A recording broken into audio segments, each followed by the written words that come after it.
Imagine करो, अगर मैं तुमसे पूछूं कि तुम्हारी लाइफ का सबसे बड़ा एनिमी कौन है? लेजीनेस, ओवरथिंकिंग, फियर या फेलियर? नहीं, तुम्हारा सबसे बड़ा एनिमी और सबसे बड़ा फ्रेंड दोनों एक ही चीज है, तुम्हारे इमोशंस। हर डिसीजन, हर रिलेशनशिप, हर सक्सेस, हर रिग्रेट, सबके पीछे इमोशंस का इनविजिबल कंट्रोल होता है। और शॉकिंग बात, मोस्ट लोग इमोशंस फील तो करते हैं लेकिन उन्हें समझते नहीं। इसी वजह से कभी अननेसेसरी गुस्सा आता है, कभी बिना रीजन एंजाइटी होती है, कभी किसी की एक छोटी सी बात दिन खराब कर देती है और कभी मोटिवेशन एकदम गायब हो जाता है। और अगर तुम इमोशंस को कंट्रोल नहीं करते तो इमोशंस तुम्हारी लाइफ कंट्रोल करते हैं। आज की वीडियो में हम एक्सप्लेन करेंगे एवरी ह्यूमन इमोशंस, सिर्फ डिक्शनरी मीनिंग नहीं बल्कि ये भी कि इमोशंस कैसे काम करते हैं, ब्रेन के अंदर क्या होता है और कैसे दुनिया के मोस्ट सक्सेसफुल लोग इमोशंस को सप्रेस नहीं, उन्हें मास्टर करते हैं। और एंड तक एक इमोशन आएगी जो सीक्रेटली तुम्हारी एंटायर लाइफ डिसाइड करती है और चांसेस है कि तुम उसे कम्प्लीटली इग्नोर कर रहे हो। So let's begin.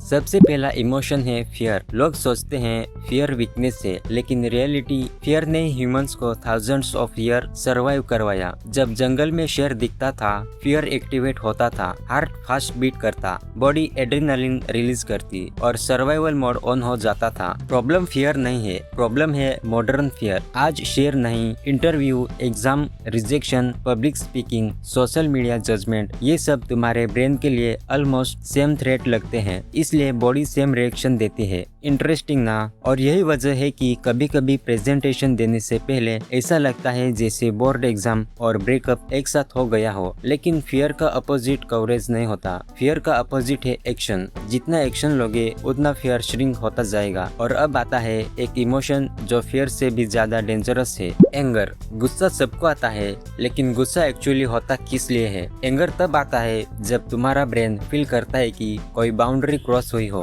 कभी इंसल्ट, कभी अनफेयर ट्रीटमेंट, कभी एक्सपेक्टेशंस ब्रेक होना। लेकिन प्रॉब्लम यह है, एंगर इंटेलिजेंस को टेम्पररी शट डाउन कर देता है। इसीलिए लोग गुस्से में ऐसी बातें बोल देते हैं जिनका रिग्रेट सालों तक रहता है। एक सिंपल रूल याद रखो, emotion last for seconds, reaction can last for ever. मतलब इमोशन सिर्फ कुछ पल के लिए होती है, लेकिन उस इमोशन में दिया गया रिएक्शन जिंदगी भर का असर छोड़ सकता है। इसीलिए इमोशनली इंटेलिजेंट लोग गुस्सा फील करते हैं पर इंस्टेंटली रिएक्ट नहीं करते। और बिलीव करो, ये एक स्किल है, सुपर पावर है। अगला इमोशन है हैप्पीनेस। सब लोग हैप्पीनेस चेस करते हैं, लेकिन हैप्पीनेस एक्चुअली क्या है? नया phone temporary, vacation temporary, promotion temporary happiness मिलती है। ब्रेन डोपामाइन रिलीज करता है, लेकिन थोड़ी देर बाद एवरीथिंग बिकम्स नॉर्मल। इसको कहते हैं हेडोनिक एडेप्टेशन। मतलब जो चीज आज ड्रीम लग रही है कल रूटीन बन जाएगी। तो परमानेंट हैप्पीनेस का सीक्रेट क्या है? Growth, meaning, progress. इसीलिए प्रोडक्टिव दिन के बाद जो सेटिस्फेक्शन मिलती है वो बिंज वॉचिंग के 8 घंटे के बाद कभी नहीं मिलती। वैसे सच बताओ, कितनी बार तुमने सिर्फ 5 मिनट इंस्टाग्राम बोला था और 1 घंटे बाद खुद को मोटिवेशनल रील्स देखते हुए पकड़ा? एग्जैक्टली। ब्रेन को इंस्टेंटली प्लेजर पसंद है, लेकिन long term happiness delay reward से आती है। और इसी कंसेप्ट से कनेक्टेड है नेक्स्ट इमोशन, सैडनेस।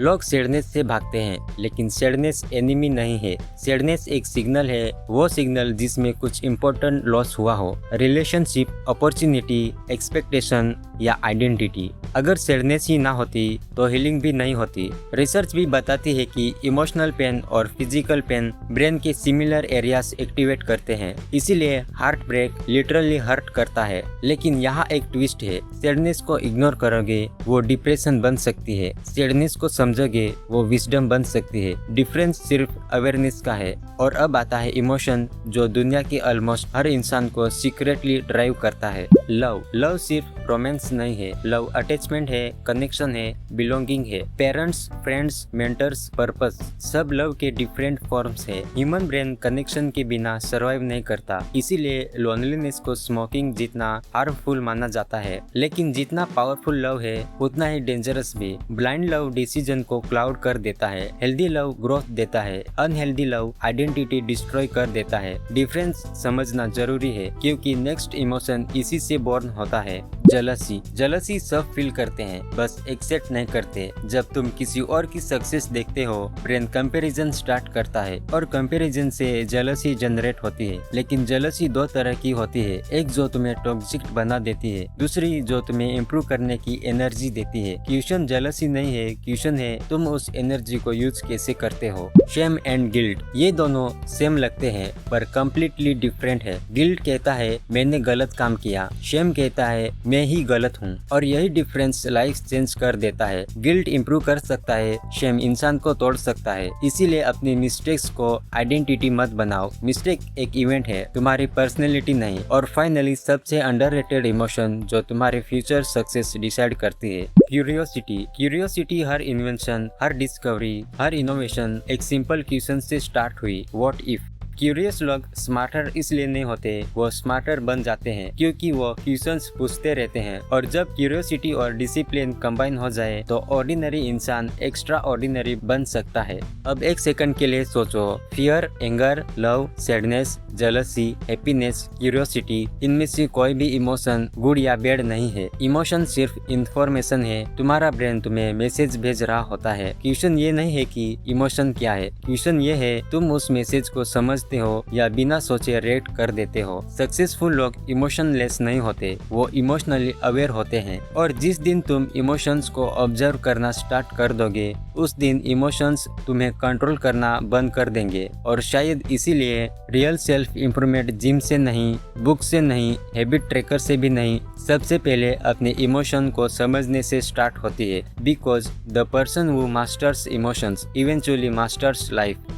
अब अगर तुम्हें ये समझना इंटरेस्टिंग लगा कि इमोशंस हमारी लाइफ को कैसे सीक्रेटली कंट्रोल करते हैं, तो इमेजिन करो कितनी बार लोग इमोशंस की वजह से झूठ बोलते हैं। एग्जैक्टली इसी टॉपिक को हमने पिछले वीडियो में डीपली एक्सप्लेन किया है। Every life people tell explain. Trust me, उस वीडियो को देखने के बाद तुम लोगों की बातों के पीछे छुपे रियल रीजन पहचानना स्टार्ट कर दोगे। स्क्रीन पर जो वीडियो दिख रहा है उस पर क्लिक करो और चलो ह्यूमन साइकोलॉजी की नेक्स्ट लेयर को डिकोड करते हैं। मैं तुमसे उसी वीडियो में मिलता हूँ।